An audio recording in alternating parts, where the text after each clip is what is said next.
Pernah kepikiran nggak sih, apa yang ngebedain para jagoan di dunia keamanan siber? Sering banget jawabannya itu cuma 4 huruf, CISSP. Nah, kali ini kita bakal bongkar tuntas semua yang perlu kamu tahu tentang sertifikasi elit ini.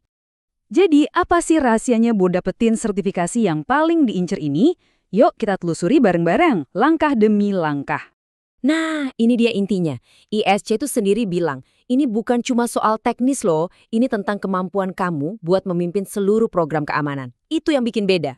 Oke, kepanjangannya emang Certified Information Systems Security Professional. Tapi, yang paling penting di sini apa? Sertifikasi ini tuh netral, nggak terikat sama satu vendor atau merek.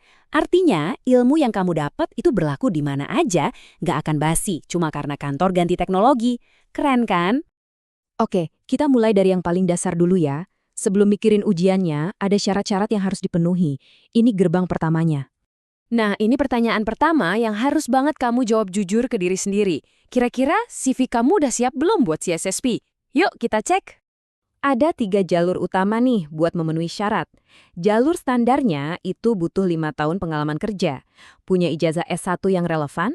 Asyik, pengalamannya bisa dipotong jadi 4 tahun aja. Atau, kalau kamu udah punya sertifikasi lain yang diakui, itu juga bisa ngurangin syaratnya 1 tahun. Penasaran sertifikasi apa aja yang bisa kasih kamu potongan waktu? Nah, ini beberapa contoh bekennya. Kalau nama-nama kayak CompTIA Security Plus atau CEH udah nempel di CV kamu, selamat, kamu bisa hemat waktu 1 tahun. Nah, ini aturan penting banget yang nggak boleh dilanggar. Kamu nggak bisa numpuk keringanan ini. Jadi, harus pilih salah satu. Mau pakai ijazah S1 atau sertifikasi lain buat potongan 1 tahun itu. Nggak bisa dua-duanya ya. Gimana kalau pengalamannya belum cukup? Tenang, jangan panik dulu. ISC2 punya jalur cerdas namanya Associate.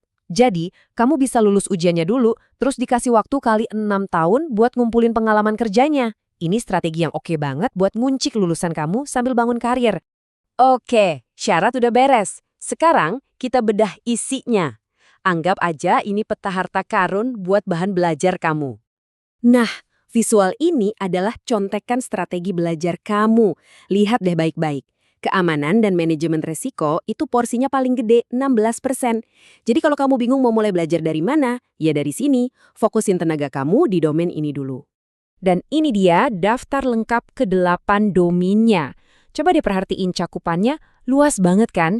Dari manajemen risiko tingkat tinggi sampai ke detail keamanan software, CISSP ini benar-benar nguji pemahaman kamu secara menyeluruh. Sekarang kita masuk ke bagian yang mungkin bikin deg-degan. Detail soal hari H ujiannya. Yuk kita bedah bareng-bareng. Jadi, ujian CISSP ini pakai format yang namanya CAT, atau Computerized Adaptive Testing. Maksudnya gini, ujian ini tuh pinter. Kalau kamu jawab benar, soal berikutnya bakal lebih susah. Kalau jawab salah, soal berikutnya jadi lebih gampang. Tujuannya buat ngukur level kemampuan kamu secepat dan seakurat mungkin. Nah, ini nih yang bikin unik sekaligus bikin cemas. Kamu nggak akan pernah tahu kapan ujiannya bakal selesai. Bisa aja berhenti di soal ke-100 atau bisa lanjut terus sampai 150. Ujiannya baru berhenti kalau komputernya udah yakin, oke, orang ini udah pasti lulus, atau sebaliknya. Waktunya berapa lama? Kamu dikasih maksimal 3 jam. Dengan kemungkinan soal sampai 150, artinya kamu harus pinter-pinter atur waktu. Bukan soal buru-buru, tapi soal efisiensi di setiap soal. Angka keramatnya, kalau boleh dibilang, adalah 700. Dari skala 1000 poin, kamu harus bisa mencapai skor minimal 700 untuk dinyatakan lulus. Ini bagian yang sering bikin bingung. Dari 100 sampai 150 soal yang kamu kerjain, ternyata cuma 75 sampai 125 soal yang beneran dinilai. Sisanya, 25 soal, itu cuma soal percobaan buat ujian di masa depan. Masalahnya, kamu nggak akan dikasih tahu mana soal yang dinilai dan mana yang enggak. Eits, jangan kira soalnya cuma pilihan ganda biasa ya. Ujian ini lebih canggih. Kamu mungkin bakal disuruh drag and drop urutan proses atau ngeklik area paling rawan di sebuah diagram jaringan. Ini cara mereka mastiin kamu beneran paham, bukan cuma hafal.